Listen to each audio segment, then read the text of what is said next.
Read all of this leaflet by Hadara Bar-Nadav, an erasure of the valciclovir patient information and package insert. Read all of this leaflet. Read it again. Pass it on to others like a virus, kissing. The eye that continues to come back, seeing things that aren't there. Delirium with a side of pain. Altered brain function applies to you, killing your ability to live. You are not immune. Do you remember your name?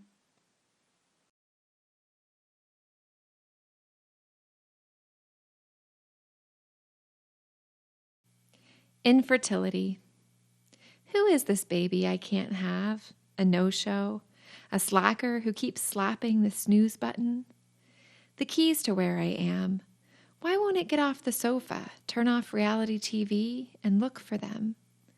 I didn't raise this baby to act this way. I haven't gotten to raise him at all.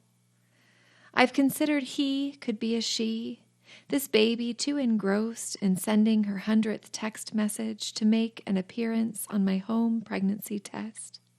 She blows gum into bubbles bigger than my unfertilized eggs. This baby has been wearing the same gray bathrobe for days, stretching into months and years. Where did it learn such bad habits? Not from my husband, a Microsoft Excel whiz who creates spreadsheets for bills, his fantasy football league, relatives' birthdays. Nor me, who treats a phone call from my mother as time to scrub the bathtub while chatting.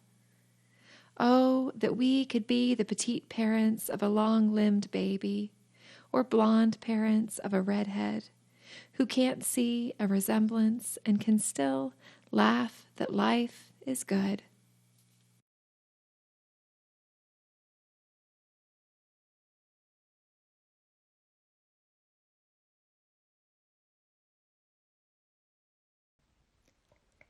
That is a cute girl, fingers to lips, shh, shh, shh, the birds sing, shh, shh, shh.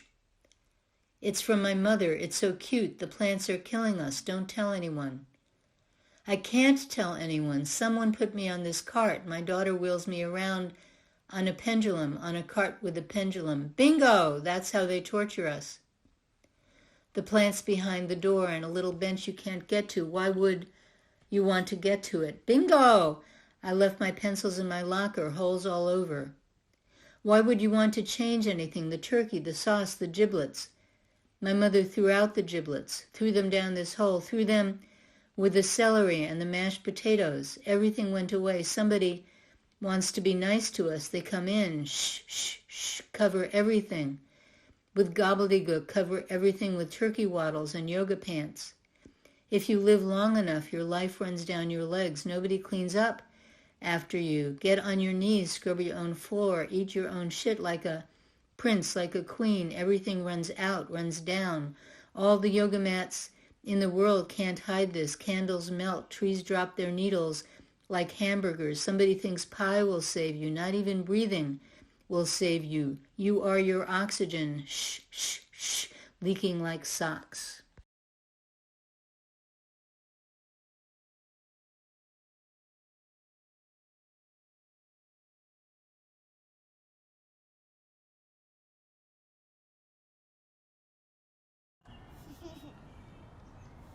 A dolphin lives in a mucus of roots.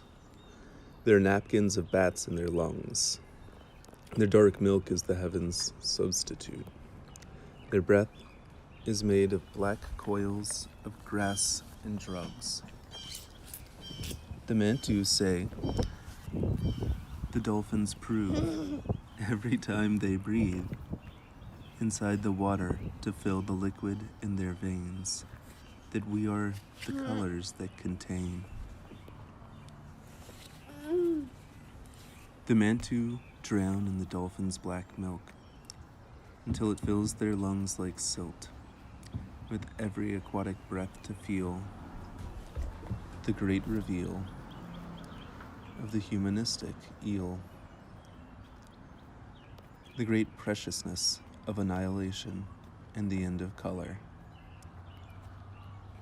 The son of a man and female snakes, the dolphin writhes in its mucus on the beach, a fish stiff uncurling its only reach. The priestess in the orange robes descends the beach for the dark milk that slakes all thought, and when she reaches the abrupt animal, she pulls out an inscribed dagger which disrupts the stomach of the thing and pulls at ribs and clears a path until the image of its inside gives upon lungs and its glands of milk. She peels these from the fish and blesses with their black.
The jellied mammals desiccate to death over the course of the tide that drains for days.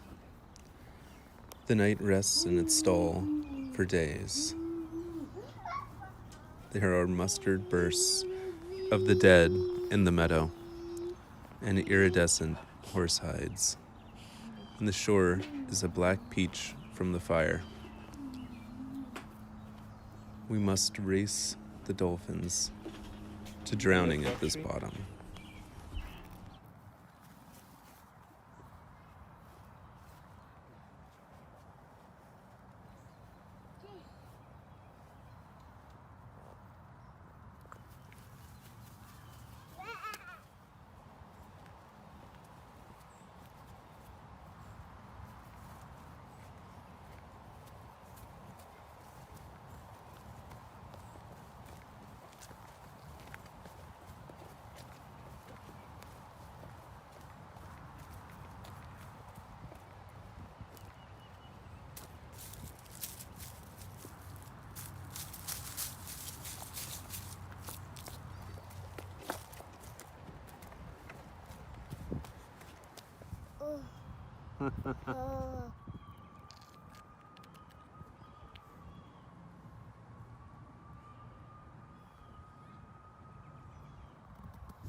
Walnut trees at sunset.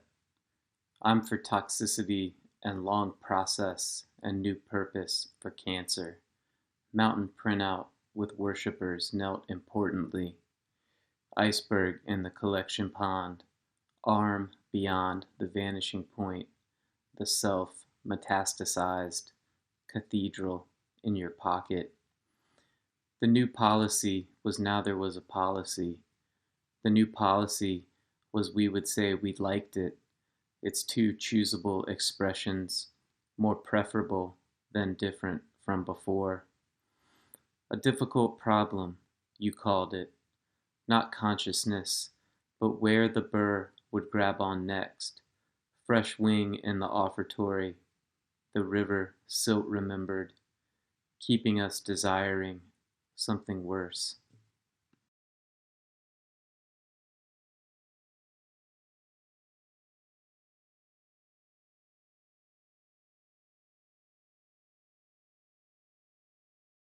October Cento. That luxurious repose, that readiness taking the width of each pomegranate seed, has nothing to do with the fact that I never listened when we walked to the ocean's mouth. A motionless ocean forcibly quaked. It is all relative pain. It's like a pear being bruised by air. How long has it been since we parted?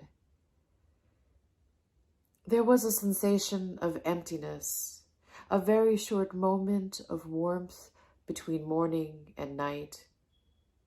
A blue fish lies next to another, flows together like clouds, and the cold outside sent lightning across the glass.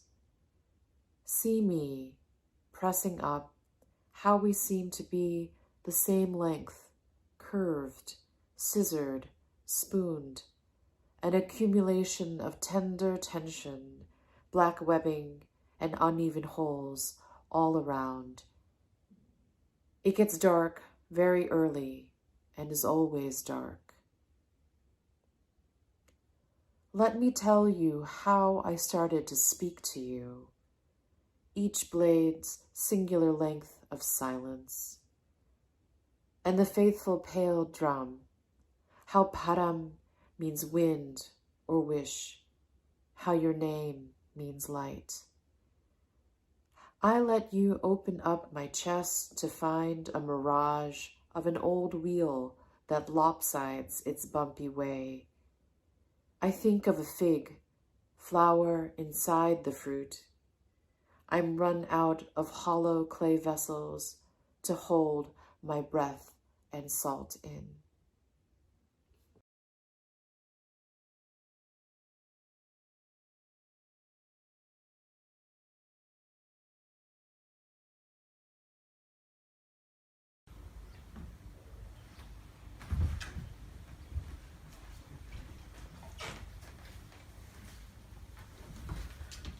Can you see me?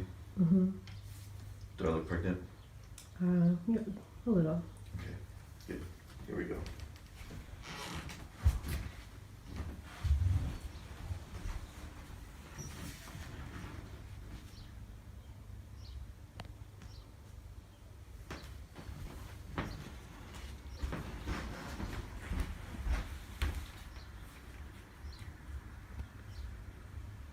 But little to say.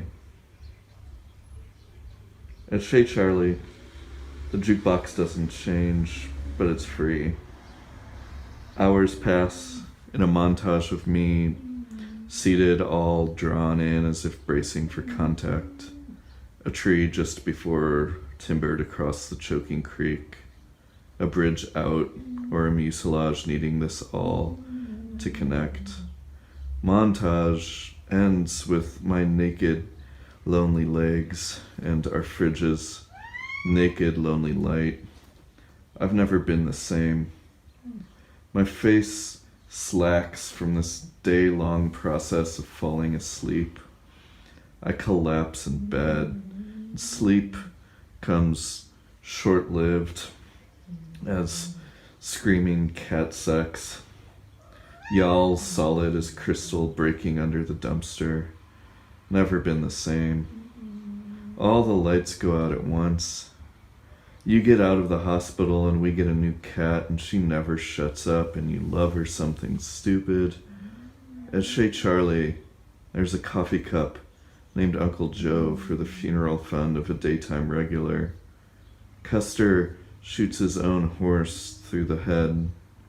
The landscape slows and reddens, spreads as if the snow itself is wounded. Tourists, if you see a hill, climb it, or at least name it. Back door opens and closes. No one comes in. The freezer starts to sound like dogs fighting. We are not a good people.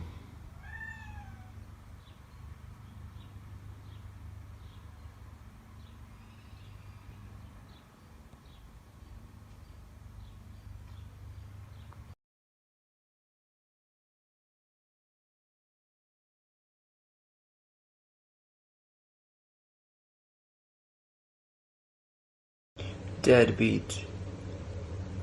Snorkeling snot, the boy chokes on his choice pacifier. Won't sleep, won't stop screaming.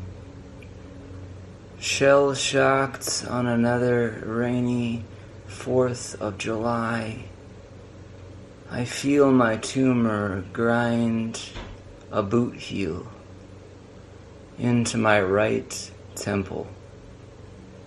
Lie down on the living room couch while my little brother weed whips, wearing dark shades in the rain.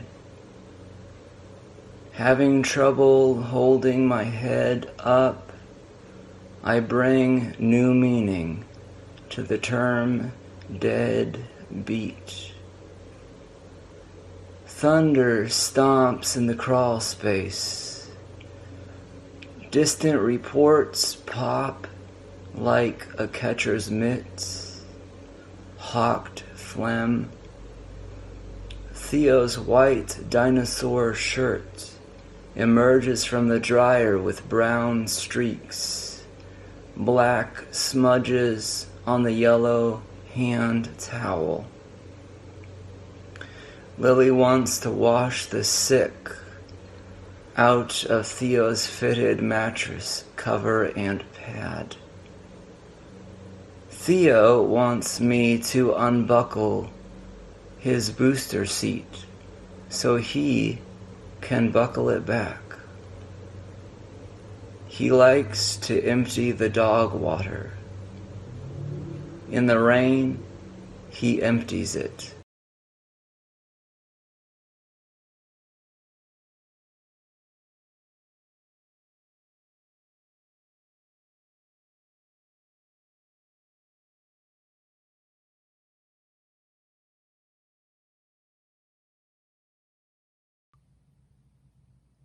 The Minister of the Cabinet of Indulgences pardons the Minister of the Cabinet of Desire.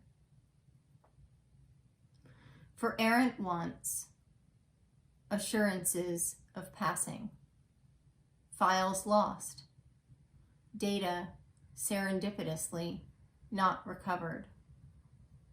For the will to will unhappy accidents, averted gazes, the benefits of doubt. For jagged spite and sullied joys, festoons of blooms, nosegays of swooning disbelief. For every bloodied knife, a blade wiped clean. For every dumpster of hard evidence, a fire in the woods. For every body, a disappeared body, 6 mil black plastic, a guy who knows a guy. For every lie, a judge with milky irises, a hand in his robe, a hand moving someone else's hand, a wad of yellowed dollars.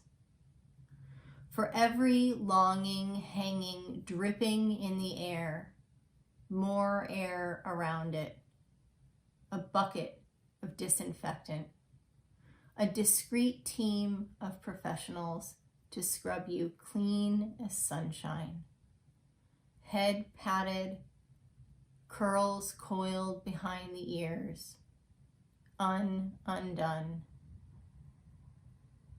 No one ever has to know, you think, on and off, more than you ever care to admit.